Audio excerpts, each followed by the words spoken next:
A paz do Senhor Jesus, você que está conectado neste momento, tem uma mensagem para cada um de nós.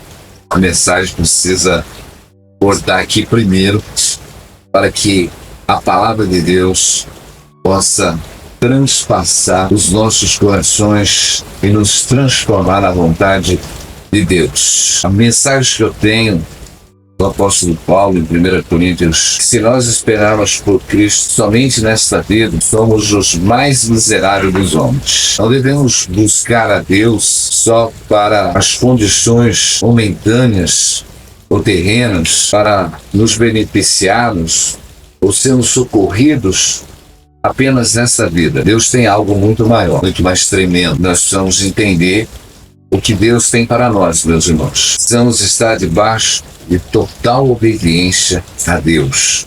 Não tem como você obedecer a Deus se não for através das Escrituras Sagradas. Porque eu só posso conhecer a vontade de Deus se eu conhecê-lo. E é através das Escrituras Sagradas que eu vou conhecer a vontade de Deus para andar por ela.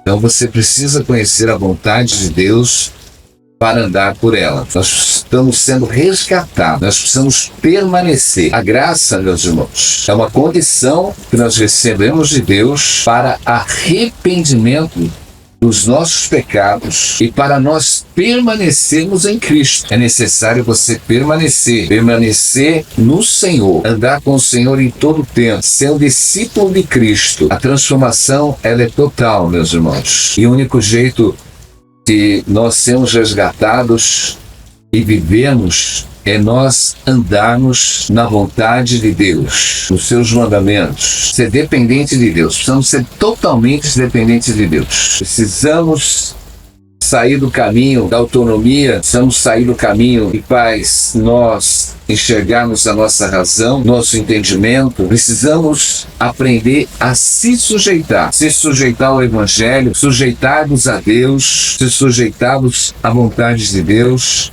aos mandamentos de Deus. Precisamos se sujeitar às autoridades que foram constituídas por Deus, meus irmãos, que andam segundo a sua vontade, a sua direção. Precisamos estar obedecendo em todo o tempo. Não podemos viver numa rebeldia, numa rebelião, porque quando nós nos tornamos uma pessoa autônoma, quando nos tornamos autossuficientes, quando queremos ditar as nossas próprias regras, nossos próprios caminhos, somos contenciosos, porque o formato do pecado, ele toma em nós esse formato de contender.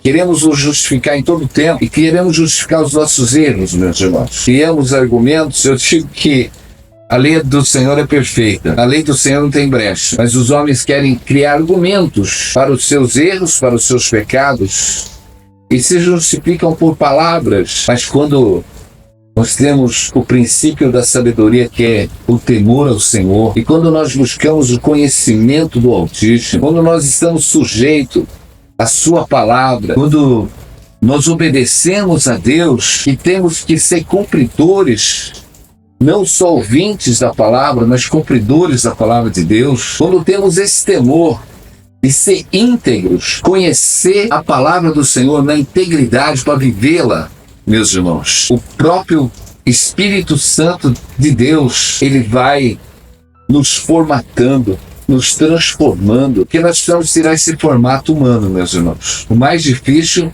é tirar o formato humano nosso e nos tornarmos totalmente dependentes de Deus. Precisamos deletar toda a nossa natureza. A nossa velha natureza precisa ser deletada, meus irmãos. As nossas razões, as nossas resistências. Desde que o homem pecou, ele ficou autônomo. Por isso que o apóstolo Paulo diz que o pecado entrou por um homem no mundo e todos pecaram. Todos carecem dessa glória de Deus. Então o pecado separou o homem de Deus. E ele anda pelos seus próprios caminhos, pelos seus próprios pensamentos, pelas suas próprias razões, pelas suas próprias ideologias.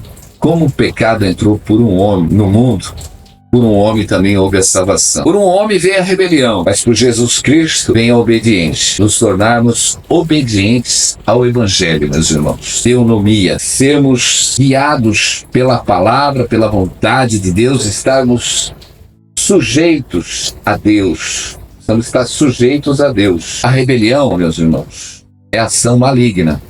A perversão é ação maligna. Satanás veio aqui para perverter os corações, não querendo que ninguém esteja sujeito a nada. Que a esposa não esteja sujeita ao marido, que o marido não esteja sujeito a Cristo, que os filhos não estejam sujeitos aos pais. Nós vemos que a rebelião, quando Jesus fala da parábola do filho pródigo, aquele filho, ele foi tentar buscar uma autonomia fora da casa dos seus pais. A parábola diz que ele pediu parte da sua herança e saiu para viver uma vida independente. A vida independente não é de Deus, não é? É o maligno que cria essa vida independente. Os filhos deixando as casas dos pais para viverem isolados. Todo aquele que se isola, ele se insurge contra todo o conhecimento da verdade. O isolamento não é de Deus. Deus criou o homem para viver em comunhão, mas o diabo veio para dividir, para separar. Ele separou ali Caim e Abel, ele separou. Você vê que o pecado, ele cria argumento. A primeira ação do pecado é criar medo, criar argumento. Foi o que aconteceu com Eva e Adão lá no jardim. Nós não devemos nos justificar, mas se sujeitar. Deus não quer que nós nos justifiquemos. Deus não quer justificativa. Deus quer arrependimento, transformação, para sermos essa nova criatura. Guiados por Deus. Precisamos ser guiados por Deus. O autônomo é dono do seu nariz, da sua vida. Ele busca uma autonomia para ter uma vida totalmente independente. É isso que o diabo veio colocar e sujeitar os homens a viverem numa independência, numa liberdade, numa libertinagem. Mas em Cristo Jesus, Ele nos torna totalmente dependentes de Deus, totalmente do Pai, para sermos um só corpo, unidos na mesma fé, na mesma unção. Vou deixar essa mensagem para que você reflita, para que o amor, a glória de Deus esteja no seu coração. Em nome de Jesus, amém.